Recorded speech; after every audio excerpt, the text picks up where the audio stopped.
Hey, what's going on, guys? Battle Nation Zimper here, back today with another video. And today, guys, we have another lore recap. I got a lot of requests to bring this series back, so we're going to do it. And we have a big one today. It is, of course, the Raiders, probably one of the most noteworthy factions in all of Battle Nations. They certainly deserve their own breakdown video, and this might end up being one of the longest and most detailed civilization / recap videos, because there's a whole lot to freaking talk about with these guys. So you really can't get into these guys without discussing the Big Four. And no, I'm not talking about the legendary animals. I'm talking about these Big Four. That's right, the warlords of Battle Nations. So, without any further ado, let's jump right into this video, starting off with the Big Four. And of course, gotta start off with the leader, the most recognizable raider in all of Battle Nations.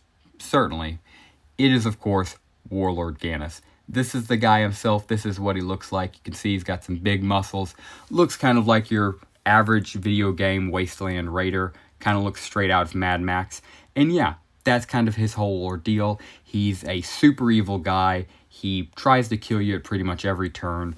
And he does have a little bit of, decency to him. Not a lot, but a little bit. But for the most part, he is a warlord, scavenger, killer who will, sell anybody for money. So definitely a bad guy. He is the leader of this gang. He is the super bad guy. He is basically the Raider Emperor, if you will. And he has 3 lieutenants who help him manage the entire, I guess you could say, Raider Empire or Raider civilization across the entire wasteland. And those 3 settlers are Trunk, which is this gentleman right here, a insane warlord himself. He is basically the boss of the Boom Booms, and no, I'm not making that name up. That's actually what they are called. He is basically their boss. Next, we have Crazy Blades. She is one of only 2 female raiders besides Yankovic herself, and then it's argued one of the raider kids might be a female, but we're getting ahead of ourselves. Crazy Blade is the leader of the Dustwalkers. Think of her as the big bad Dustwalker. She is the strongest Dustwalker in a sense. And then finally, we have Saren. He is the big bad and the boss of the Outcast, or more realistically, the Raider Snipers. And as you can imagine, he's more, calm, reserved, and not as stealthish as Crazy Blades. Crazy Blades is certainly the most stealthish of them all, of course, being, the boss Dustwalker. Obviously, makes sense.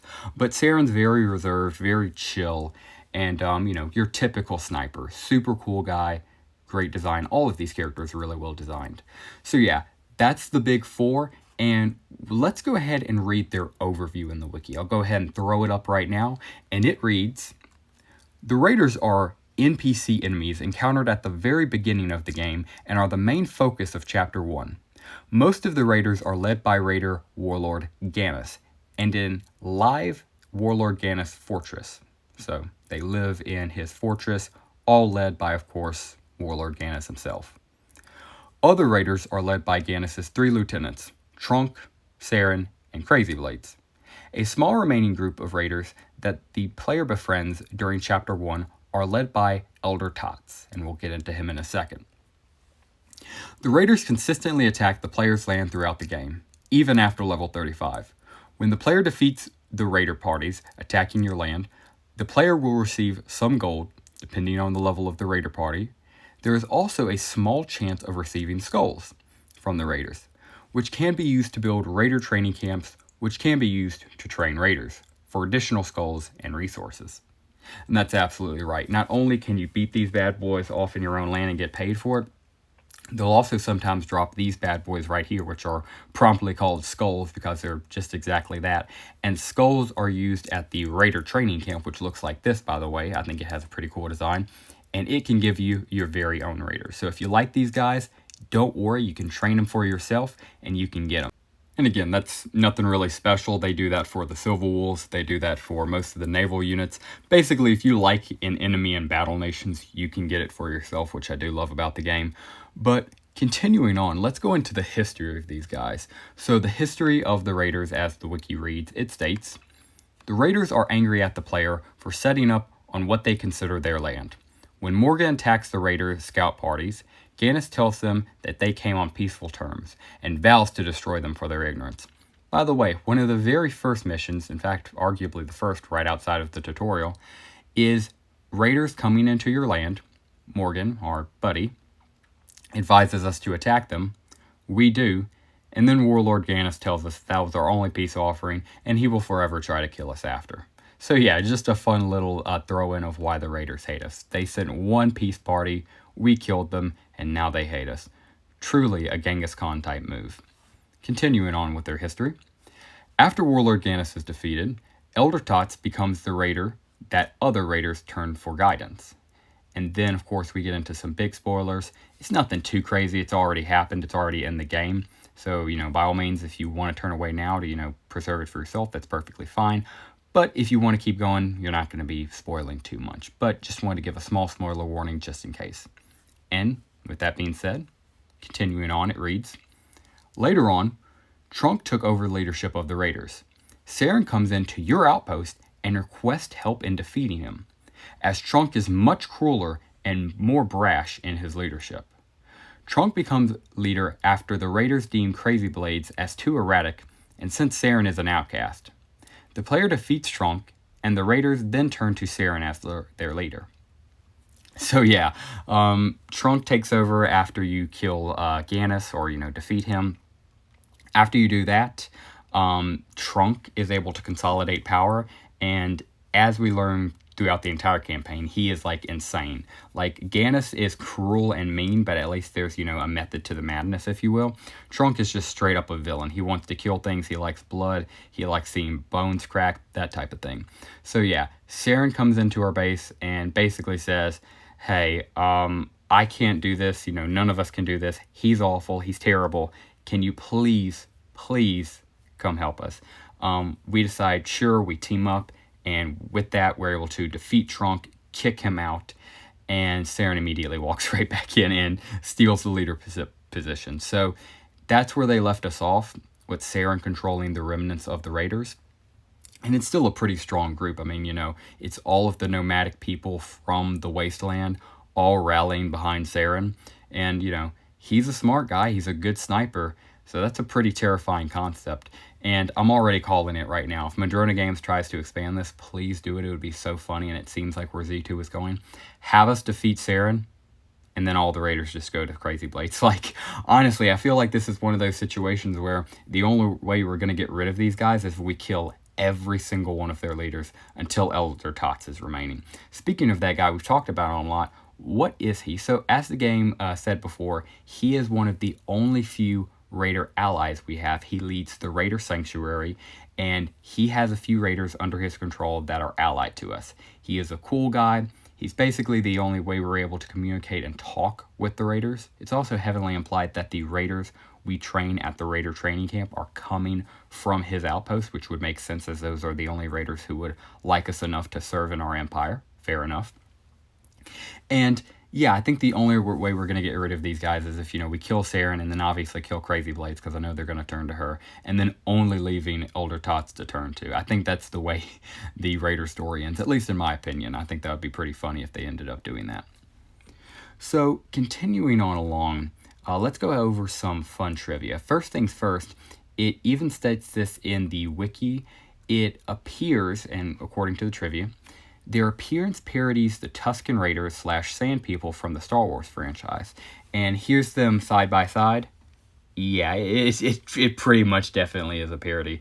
I'm not sure if it was confirmed by Z2 or not. I really want to say it was, but I cannot find any confirmation of them, of a developer or any official Z2 outlet saying it. But again, just look at this. Come on, you can't tell me this happened accidentally. So I'm very confident this was placed. Just wanted to throw that out there so so you guys could know what these guys are based off of. Literally just the Star Wars Sand People. I think that's pretty cool, but I'm very biased being a huge Star Wars fan. So that's one. Another fact of trivia that also people might find interesting. All Raider units, except for Elder Tots, wears gas mask, and that's absolutely true. We never see a Raider's face, except for him, and he's known as an outcast, even more of an outcast than Saren, so that completely makes sense. He really just doesn't care about the gas mask rule. And finally, as already mentioned earlier, only Yankovic, the most attractive woman in all of Battle Nations from how people act to her, and Crazy Blades are the only known female raiders. However, one of the raider kids looks like she could be a female as well, and it's probably so. Here's the raider kids. That one right there to the left is presumed to be the girl, and it probably is. I think that, in my opinion, that's a female design. Let me know, of course, what you guys think in the comments below. And let's go ahead and knock out every single last remaining raider NPC. So we already covered the big four. Those are the main guys. We already covered Tots. Love this dude. He's pretty much the only raider we can, talk to and not have immediately try to kill us. Super cool guy. Absolutely adore him. Yankovic, already mentioned her multiple times, and she's a classic on this channel at this point, but just give her a brief rundown if not. During a battle, Morgan saved her life, and she has been obsessed with Morgan ever since. She loves him. She wants to be with him. However, every other raider male in existence, literally all of them, are head over heels in love with the Yankovic. So what do? They come to our outpost and try to kill Morgan every single day. It's literally 11 missions, just going through every single raider imaginable, from bombing raiders to gun raiders to brawlers, to even Saren himself tries to 1v1 Morgan over this girl. Again, crazy stuff. These guys went insane for her. But yeah, that's her whole ordeal. She has to be the most attractive woman in the world. I'm talking like straight bombshell under that mask from how every single raider reacts to her. But yeah, that's pretty much the whole story of Yankovic, pretty easily summed up in under a minute. Continuing along, we also have the Flames of Love Archer. This guy was actually a limited edition unit that you get through a mission for Valentine's Day, of course. And yeah, pretty funny design. I like how he looks here. This is how he looks in game too. So if you wanted to actually get him as a unit, you totally could. And this is what he looked like on your side of the battlefield, of course. He was a decent unit, not the best, not the worst, but most importantly, he was a trophy because you could only get him that Valentine's Day, and then after that Valentine's Day, never again. Truly love limited edition units like that.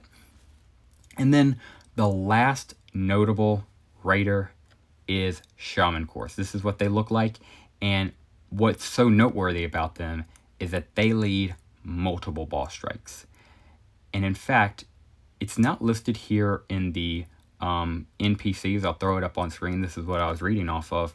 There's one more that I have to mention, and that of course is Yoltzot, the Raptor trainer. He led a few boss strikes himself. This is what he looks like. Extremely cool freaking guy. If you're riding a Raptor Lord, I mean, that in and of itself makes you cool, of course, at least in my opinion. This is the only photo we have of him, unfortunately. And yeah, he led 3 boss strikes in Battle Nations. You heard that right. 3 boss strikes, which is insane, because he got 3 boss strikes, and then Koros, the other raider I just mentioned, got 2, yet somehow both of them combined with their 5 boss strikes total just barely matched Shro, who somehow got 5 boss strikes herself. I still can't get over that to this day. And again, she's not even the only representative of the Silver Wolves. You gotta remember Dr. Vogel as well. So the Silver Wolves got more boss strikes than the Raiders, and you could argue the Raiders are much more popular than the Silver Wolves, so, come in more mid to late game as opposed to the Raiders, who are there from, level 1. So yeah, just crazy to think about that type of stuff. But anyway, just wanted to throw that out there. One, to cover both of the boss strike Raiders, because even though these are the only images we have of them, well, actually for Yoltzot, we only have this image, this awesome image of him riding a raptor. But of course, we actually have 2. We have the boss strike background, this one right here, and then we have their character profile, because actually Z2 did give them a character profile, interestingly enough, and it was that photo I showed earlier, this one right here, which again, I'm surprised they decided to, give him one, but hey, cool enough with me. He looks cool, and hey, it's nice to see another raider. So yeah, that's every single noteworthy raider. The last thing I would like to cover in this video before we wrap it up would be some interesting concept art, because these guys had some really cool art. So first things first, let me throw up this one right here. This is some of the earliest concept art in all of Battle Nations. Not just for the Raiders, but just all of Battle Nations in general. And The thing I really want to point out here is that brawler all the way to the left, because of course in the final version of the game, all we would have is the regular brawler. You know, this guy. This is what, of course, he looks like in game. This is what he looks like even in this concept art. But of course, right to the left of him, you got an even bigger brawler with big biceps. And I wonder what his story was, because we really never see a guy like this. Heck, we never see a raider this ripped besides Gannis. So really curious what this guy's story could have been. But arguably even cooler, the guy all the way to the right. What's this? He's got freaking Wolverine claws on. Bro, I'm glad this guy didn't make it into the game. He looks pretty freaking scary. He looks like a cross between a regular raider grunt, you know, who just normally carries the gun, and a cross between a Dustwalker. But, you know, the Dustwalker carries their knives. This guy has Wolverine claws. I can't get over that. So, yeah, pretty cool freaking early concept art from Z2. We have another one. This is from an event. This is the Fireworks Squad versus Raiders. That was just used in some promotional art. Just wanted to throw it up because I thought it was pretty cool. And finally, the last one I wanted to throw up was one of the very first special Battle Nations events. Not a promotional unit, not a ball strike or anything like that. Just a fun, limited edition event they did just for the players' enjoyment. You can tell how early it is on because they used some pretty early concept art. I'm going to go ahead and throw it up right now. And look at this. I mean, where do I start? First off, we have the old brawler right in the center. Again, huge muscles compared to our, current day brawler. So, wonder why they didn't include him in the game. Maybe it would have been too tough. We have an early version of the fire breather right to his left. To his left, all the way on the far left, we have Boom Boom, an early version of him, holding 2 sticks of dynamite, looking pretty cool. Now, going to the right, we have a Dustwalker, which he's wearing some kind of green coat here, which isn't what he wears in game. Of course, he wears the actual, traditional Raider brown in the actual game. But interesting to see him in this kind of greenish camouflaged coat. So that looks kind of more like, I guess, what they were going for earlier on in the game. Interesting. And then finally, we have a early concept of the Raider Champion, which has a lot of differences. First off, that hat he's wearing, nothing similar to the Raider Champion in the final version of the game. And also, he looks just more natural. Like, he looks like a tribal man with a shotgun, as opposed to the Raider Champion, who just looks like a Raider warrior. You know what I mean? Like, the vibe of these guys could not be different. The only thing they really share in common is the shotgun, really. And everything else about them is different. I mean, from, the gas leather mask our modern-day champion has, compared to this guy with his, little furry hat and different gas mask that kind of makes him look like a plague doctor. But yeah, interesting. But yeah, this was a limited time event, as it reads at the top left. Just increased Raider spawns by 5 times. Okay, interesting event, C2. Not sure what you were going for there, my guys. I guess the concept was people wanted skulls back then. So yeah, if you're following skulls, I guess that was the best event ever. But besides that, not really sure what they were trying to sell there. Interesting, nevertheless. And yeah, guys, that will just about do it for us today. Just wanted to make this video real quick just because I thought it was an awesome concept. I love these guys. Again, definitely one of the bigger civilizations in all of Battle Nations. Had to cover them. Trying to see if there's anything else I forgot. We read all of the wiki, which was only that, overview and then the history, which, don't get me wrong, it definitely gave us, a good little paint down, especially, the history talking about, after we defeat Tronk, Saren tries to play us, and then as soon as Tronk's out of the picture, Saren just immediately takes leadership. The classic switch and bait from a Raider. Can't say I'm shocked. But yeah, love these guys. Hope we see more expansion into their story. Of course, Madrona Games has pretty much already brought back all of their stories since it was mainly composed of Chapter 1 in the beginning of the game. So, really, I would just want to see an expansion to them. I would love to see us defeat Saren, and then, like I said, Crazy Blade takes over, and then we finally have to kill Crazy Blades in, like, one last Raider standoff. And after she's dead, finally, they rally behind our boy, and he is able to unite them in Raider Sanctuary. And yeah, guys, that will just about do it for us today's video. Just wanted to cover these guys. I mean, there's not really too much else to say. I guess there is two more things I can mention, because again, just want to make sure I cover everything. Two last things. One, the Falcon's Nest. This is the only aircraft in the game that's Raider themed. So just wanted to throw it out there. It's not really that strong. I'm not even going to try to hype it up. It's pretty bad. And then we have a Raider promotional unit, the Raider Summoner. And he's a little bit better. He's a nanopod unit, an exclusive unit. Might want to get one of him as a trophy, but nothing to write home about, honestly. And then, even though it's not included on the wiki, again, I'm throwing it up on screen right here. Man, this really scares me because it makes me fear I'm missing anything else. I'm literally just going off memory. But one more Raider I absolutely have to include is the Raider Recruit. Even though he's not listed here for whatever reason on the Raider Wikipedia, he is a huge part. He is another limited edition Raider you have the chance to train.